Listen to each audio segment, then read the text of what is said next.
So we're just discussing. 3rd of August, Rabbi Furst, Pierke Avos. Right, so we're discussing, Lou, just to catch you up with our discussion here, because the chapter 3 of Yirmiyah Perek Gimel Pasuk Chav Zayin, right? Tov legever ki sa oil menurav. So one of the midrashim explain oil menurav, meaning we mentioned one midrash yesterday that means an oil. When a person's young, he should be able to accept upon himself the oil of Torah, the yoke of Torah, the yoke of Eicha, of being married, and the yoke of Malchus, whether it's going to be the Ol Malchus Shemayim, or it's going to be the Ol Malchus of the reigning authorities, the government. But now we see another medrash that says that a person is good. That a person, when he's young, he should accept upon himself Yisurim and get used to. He should get used to having Yisurim. Meaning he shouldn't reject the direct experience that HaKadosh Baruch Hu is giving him to try and tune into himself and try and tune into the things that might need correction in his life, right? And one of the most effective ways of that Hashem has is Yisurim. That's one of the reasons why we say that the Shechina, you have a person who's sick, Lo Aleinu, person who's sick, the Shechina is symbolically considered to be by the Rosh, the head of a person who's sick. Why?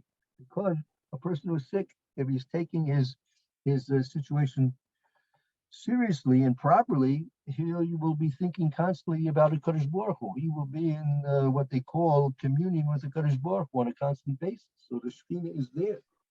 When a person's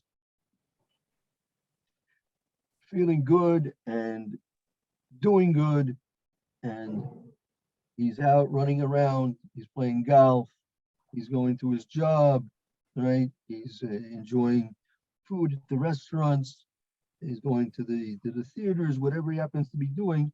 So in those situations, people are normally not going to be thinking too much about a Kadosh Baruch Hu, right? They're going to be thinking about the enjoyments that they're enjoying, right? And most of all, Kadosh Baruch Hu wants us to think about him. That's why we're in this world. We're in this world to think about a Kadosh Baruch Hu, right? That we're supposed to be. This world is a prose door, the antechamber leading to the next world, the Olam Haba. And the person is taught by Chazal, the person should prepare himself in the antechamber, right, in the entrance way, an entrance hallway, that he should prepare himself to be able to go into the palace, into the traklin, into the grand ballroom. So you get yourself ready on the outside, and then you go into the grand ballroom, which is Olam Haba. So part of that preparation is learning to have a relationship with the Kadosh Baruch Hu. And if a person went through this life with 120 years of the pursuit of happiness, and he didn't think much about a Kadosh Baruch Hu, so he didn't use his lifetime in this world to create a relationship with the Kadosh Baruch Hu. So if he didn't use his life to create a relationship with the Kadosh Baruch Hu, so where is that relationship going to exist in Olam Haba? There'll be very little to base your relationship on when a person gets to Olam Haba. So therefore, and as we said, one of the most direct ways a person is able to tune into a Kadosh Baruch Hu is through Yisurim. We shouldn't want to have Yisurim. We should pray not to have Yisurim. We should pray that we should be able to relate to a Kadosh Baruch Hu in a much more direct, effective way. And the best directive, effective way of having a relationship with the Kadosh Baruch Hu is learning his Torah and fulfilling his mitzvahs. Right? If a person is learning his Kadosh Baruch Hu's Torah and he's fulfilling the commands of the Kadosh Baruch Hu, so that's the ultimate relationship that the Kadosh Baruch Hu wants for us to have with him. And therefore, a person can in fact avoid Yisurim. He can avoid trials and tribulations if he's going to be communing and living with the Kadosh Baruch Hu on a constant basis through learning his Torah and fulfilling his mitzvahs. Now, there can be other times when the Kadosh Baruch Hu says, in spite of the fact that a person might be very well rooted in Torah and mitzvahs, nevertheless, he still will have Yisurim. He'll still be giving Yisurim. For example, we mentioned Avraham Avinu, the 10 nisyonos of Avraham Avinu. Avraham Avinu was on a very high level of having a relationship with the Kadosh Baruch Hu, right? And nevertheless, the Kadosh Baruch Hu gave him 10, and they were 10 very, very difficult tests and trials. So Hashem gave those tests and trials to Avram Avinu because he wanted to have Avram Avinu excel. Those 10 tests that Kadosh Baruch Hu gave Avram Avinu were given to him. They should be able to excel and even supersede the level of relationship that Avram Avinu had with Hashem beforehand. He was not the same after the Nisyon of Ur Kasdim being thrown in the fiery furnace of Nimrod and being willing and able and actually giving up his life for Kiddush Hashem. He was not the same after he went through that test as he was before. When he was successful in the 10th test of the Akeda, according to most Rishonim, that was the last test of the 10 tests he was tried with. So that left Avram Avinu on a very high level of perfection. And as a matter of fact, there's a medrash that says that after the Nisayon of the Akeda, the last and final test, Avram Avinu said to Kadosh Baruch Hu, he does not want to have any more tests. Please don't test me anymore, because I feel that I've reached my limit of perfection. That Avram Avinu wanted to serve Hashem in the best possible way, but nevertheless he did not want to lose the levels that he had already gained. And those tests and trials and tribulations that Avram Avinu went through were and still stand for us in good stead. Klal Yisrael lives from generation to generation with the zebus of those tests and trials and really passing. So, but the question is, why and how does this pasuk, this statement of Yirmiyah, come here right in the middle of Eicha, right? Third parak. There are five prucking to Eicha. So the third parak is the middle parak, right? And the middle parak consists of 66 psukim, and this is the 27th pasuk. So this is almost right there, right bullseye, almost right bullseye in the middle of Eicha. It's not a statement of what happened historically in terms of the destruction and the exile of Klal Yisrael from Eretz Yisrael and the destruction of Yerushalayim and the Beis Hamikdash, and it's not a statement of the suffering that Klal Yisrael went through during that time, and it's not a statement of the Kadosh Baruch Hu's attitude towards Klal Yisrael at the time, and it's not a statement of how Klal Yisrael reacted to what was occurring. It's simply, apparently, it is related. It's definitely related, but in terms of the viewpoint that Yirmiyah is expressing in this pasuk, it's completely unique, right? And some of the other psukim that follow also will share this uniqueness, that it's something which is, it's basically something, it's not tochacha, it's not chastisement, it's what we would say, it's musar. It's musar. There's a difference between tochacha and musar. Basically, the Sefer Torah and Mincha, Talmud of the Rashba, explains that the difference between tochacha is something that is said in terms of a past event, right? It's criticism, right? It's chastisement over a past event. That's tochacha, right? And the goal of tochacha is to try and prove to the person that what had happened in the past was a wrongdoing. It was not beneficial for the person, and therefore should cease and not do these things in the future. Because the proof is that the thing that occurred or was done in the past was not beneficial, spiritually or physically or both. Musar, however, is guidance for the future. It's guidance for the future. So this pasuk, right? Tov legever ki yisa oil menurav. It's good for a person when he's young. He should be used to bearing the yoke, bearing a burden when he's young. Seems to be a isolated state, which is a an outcome. I say why. The question is why is this here? This pasuk here. You expect it to be somewhere like in Mishlei or something like that, maybe Tehillim also, yeah.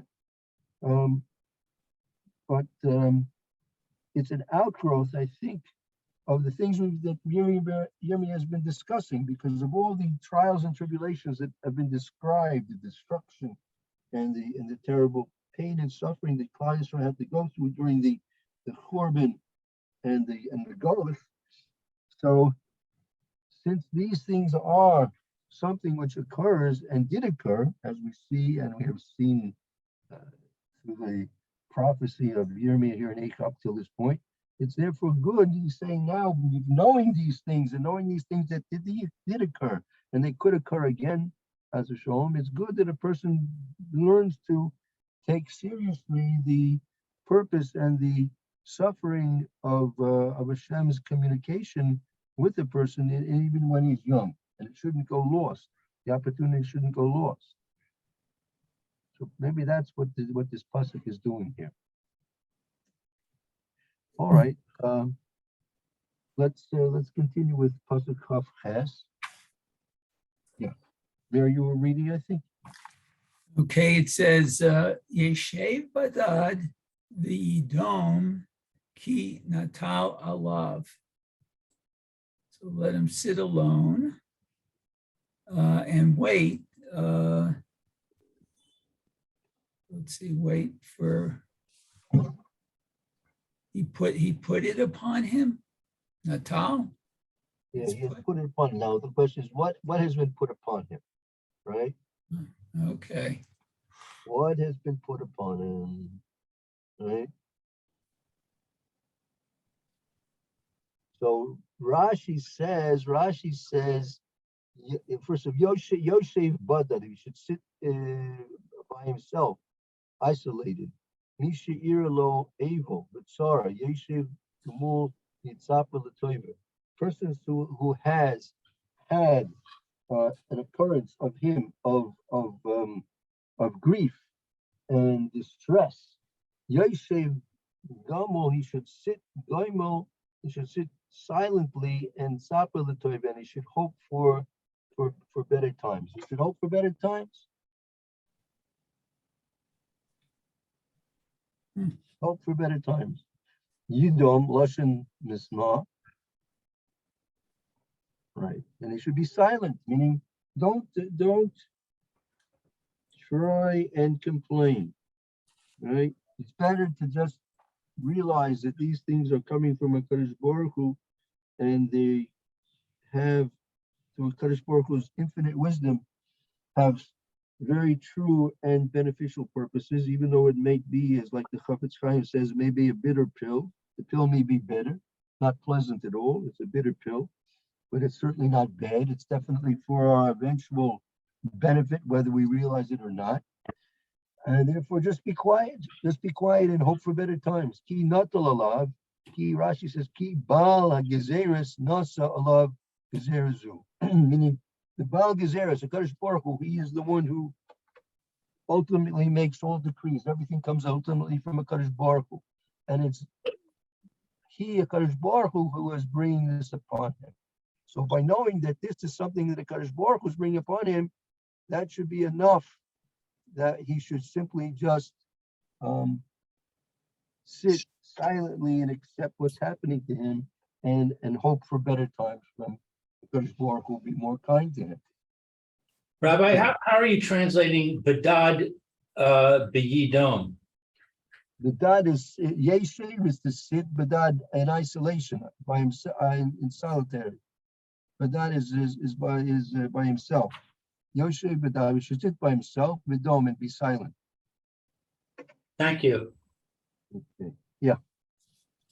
Okay. Let's see the next pasuk. Chaf Tet. Okay. Let's see, it says, Etain but afar pihu ulayesh tikva. So let him put dust, I guess, in his mouth. Perhaps there will be hope. This is a perplexing pasuk. He should put his mouth into the dust. What's that supposed? Is that symbolic? Or is that actuality?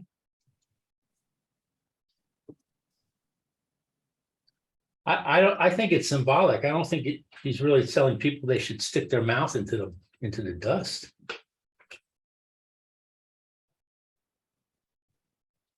I think the dust represents humility, right? Well, we've discussed humility before, all right? We discussed humility.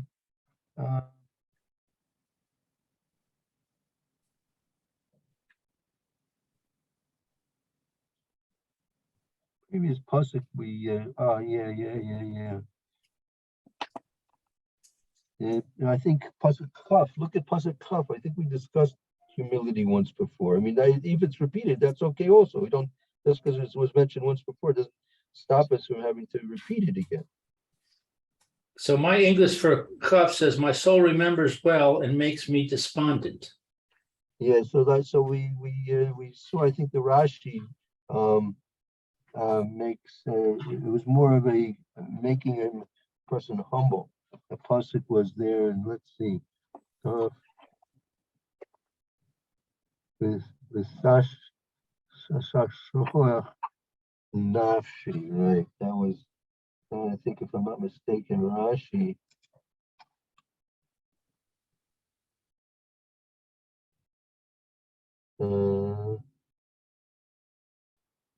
Yeah.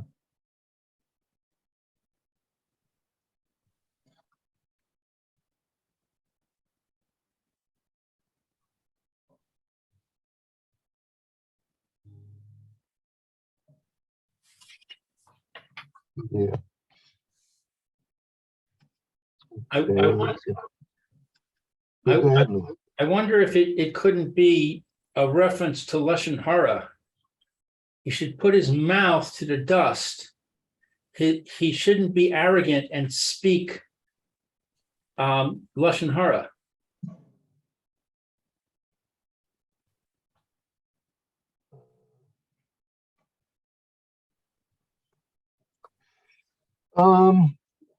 Not so. I'm not sure. Okay. I'll have to see. If they mentioned any reference to Lashon Hara about that. I'm not. Could be. I'm not sure. Maybe. I see. Okay. So I'll tell you. I found here the Eben Ezer is what does it mean? Yitain ba'afra pihu yishtachavo la'sos ad ha'afra b'fiv. He should bow down.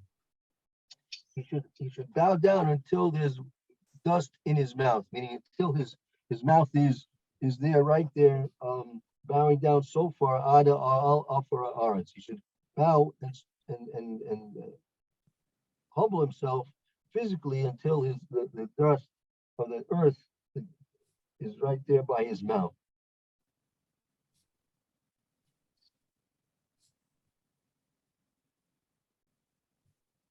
One second.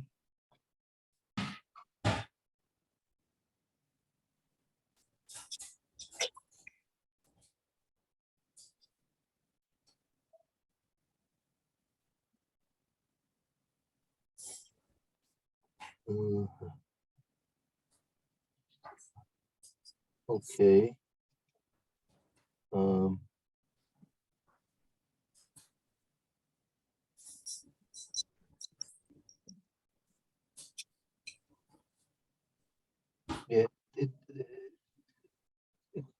Yeah, they're also explaining that because of the distresses, right? Because of the distresses that he's experiencing, they humble himself so much that he's now humbling himself so much that he's bowing, so to speak, until his mouth is right there by the earth, by the dirt, by the afar. And at that point, yesh tikva, at that point, if a person's going to humble himself so greatly, yesh tikva, at that point there's hope. And if a person, if he feels that there's a way out, that he can save himself, so he's not going to turn completely wholeheartedly to a Kadosh Baruch Hu. The case with Menashe. Menashe was a Jewish king, from, I think it was from Malchus Beis David, if I'm not mistaken, and he did every terrible thing you could imagine. Anything you could imagine terrible, he did. And so finally, he was captured by his enemies, and they captured the Jewish king. They were very happy. They captured their enemy, the Jewish king, and so now they were going to finish him off. So what did they do? They took a big copper pot, big enough that he could fit into it, and they drilled holes through it. And then they lit a fire, a big fire, and they put this copper pot with him in it on top of the fire. And he was slowly being roasted to death. You know, as that pot would get hot, right? So there wasn't much to hold on to. The pot was getting to be burning hot, and the flames with these holes were even coming through the pot, and it was getting hotter and hotter, and it was getting roasting. So he cried out to this avodah zarah, he cried out to that avodah zarah, he cried out to every avodah zarah he could possibly know and remember and think of. And of course, nothing was happening. He wasn't being saved, not the slightest bit. So then he remembered that his grandfather told him that one day he should know one day he's going to have to eventually call out to a Kadosh Baruch Hu, right? You have to call out to the true and one God, Kadosh Baruch Hu. So he did. He cried out to Kadosh Baruch Hu when all else failed, and he was in a desperate situation. So he finally called out to Kadosh Baruch Hu. Kadosh Baruch Hu heard his prayers, heard his tshuva, and Hashem saved him miraculously, took him out and transported him directly by miracles back to Yerushalayim, put him back on his throne, right? And so even though his tshuva was far from Lishma, and his crying out, his prayers to Hashem were very far from being true, honest prayers in terms of being sincere to Kadosh Baruch Hu, but he was sincerely praying that he should save his life. Because he was praying very, very sincerely that Hashem should save his life. And because he did a sincere prayer to Kadosh Baruch Hu to save his life, and he sincerely regretted doing the bad things he did, because now he sees that it didn't help him and he's in a bad situation. So Hashem saved him. So we see when a person is going to be thinking that there's another way of saving himself, there's some way to save himself, that will be what a person is naturally going to use to try and save himself. And if he realizes there's no other hope, and finally if he has to cry out to Hashem, so there's no other choice, then he'll do that. So if he'll do that, he'll do that. And even at that point, Hashem will in fact come and save him and help him, whatever may be. So it could be that a person has been laid so low that his mouth is to the dust. And at that point, when he's been laid so low that he has no hope whatsoever, then, that is the point when there'll be hope. Because then now he should realize that the only hope he has is a Kadosh Baruch Hu. And he'll sincerely cry out to a Kadosh Baruch Hu. And that'll be the way that he will, in fact, get the Yeshua that he's hoping and praying for. So that's, I think, what this pasuk could be telling us. Let's do one or two more psukim, maybe. I just want to ask, let's see, tomorrow's Yom Khamishi, right? Tomorrow's Yom Khamishi. if people want to continue next week, I mean, I'm planning to be learning next week and the weeks following. It's up to everyone else if they want to. You don't have to give any answers now, but if people are interested, we can make plans to continue with it. So you can think about that. I would like to learn through Benas Money. Okay, very good, very good. Why not? It's you know, it's still it's the morning time, and there's you know, plenty of time in the rest of the day if you want to do other things. So, okay, very So good. you're thinking normal schedule, Rabbi? Did we discuss it with anyone, with Rabbi Levitt or any of the other rabbis that might be? I haven't discussed it with anybody yet. Okay, so I'll talk to them and get back to you. good, very good. So that we will try and see if there are any changes in schedule, see what it'll be. Okay, Okay. very good. Okay, fine. That's a shame. Okay, let's see another pasuk or two. Let's see. That'll bring us to pasuk lamed. Okay. Let's see. It says, Yitain lamakehu lechi isba becherpa. Okay, so what? Give to the one who hits him a cheek. Okay, and he'll be satisfied. I'm not sure, cherpa.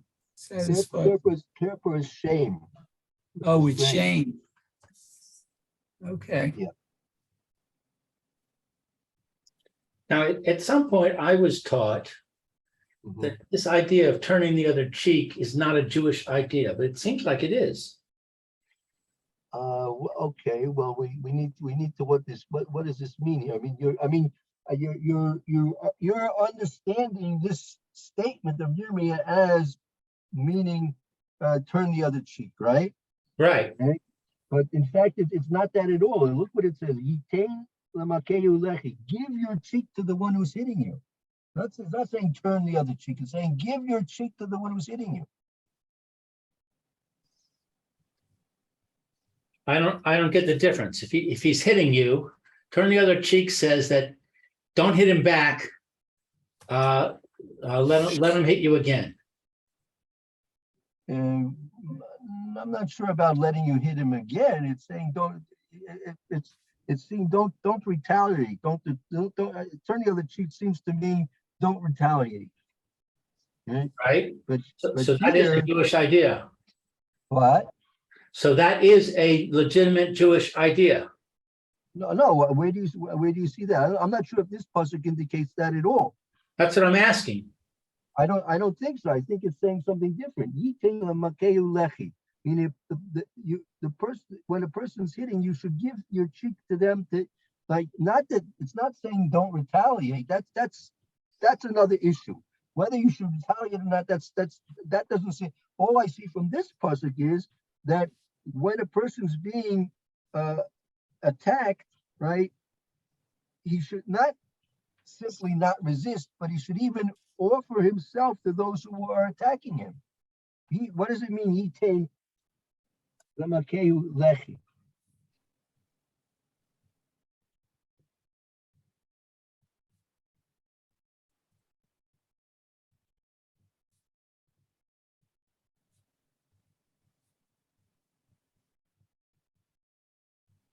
Let's see what Chazal say about this. Okay.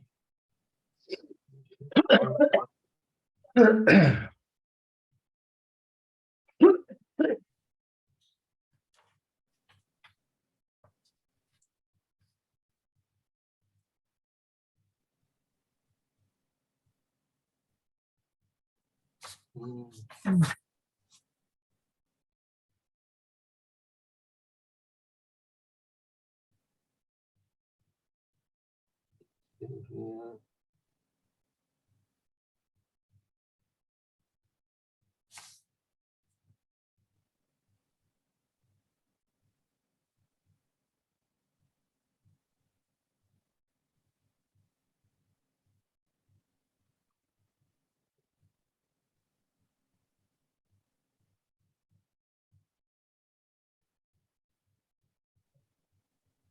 Okay.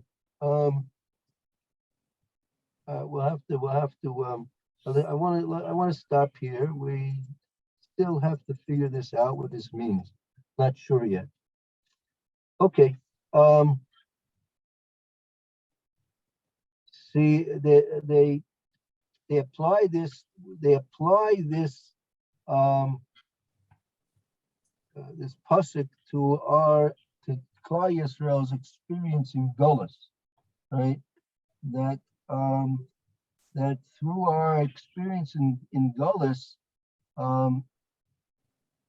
see, the whole experience of Gullus is that we're not privileged to be in our own home, in our own place, in our own land. So therefore, the very fact that we're in other people's lands, other people's places, right? It's through their hospitality that that we're there, right? We have no right to be in other people's lands, right? No right to be in Mexico. We have no right to be in America. We have no right to be in Russia, Ukraine. We have no right to be in Japan. We have no right to be in those places. Right? It's not our place. Our place is in Eretz Yisrael. During Gullus, right? So Hashem said, "It's not your right. You don't have a right to be in Eretz Yisrael either." Right? So there, where do we go? We have to go and suffer at the mercies of the non-Jews. Right? So that's part of what this pasuk is referring to. So I'll tell you what, we'll continue this a little bit more tomorrow. Okay. In the meantime, we'll stop and get ready for a few minutes in next year. Okay. I think we should switch to me as the host. So let's see. So let me stop. We'll stop. Yes, this everybody meeting. should exit out and then come back in at my link. The link that you normally come into. Okay. Very good. Okay. See you all soon. Okay. Okay. Very good. Thank you, Roy. Have a good afternoon.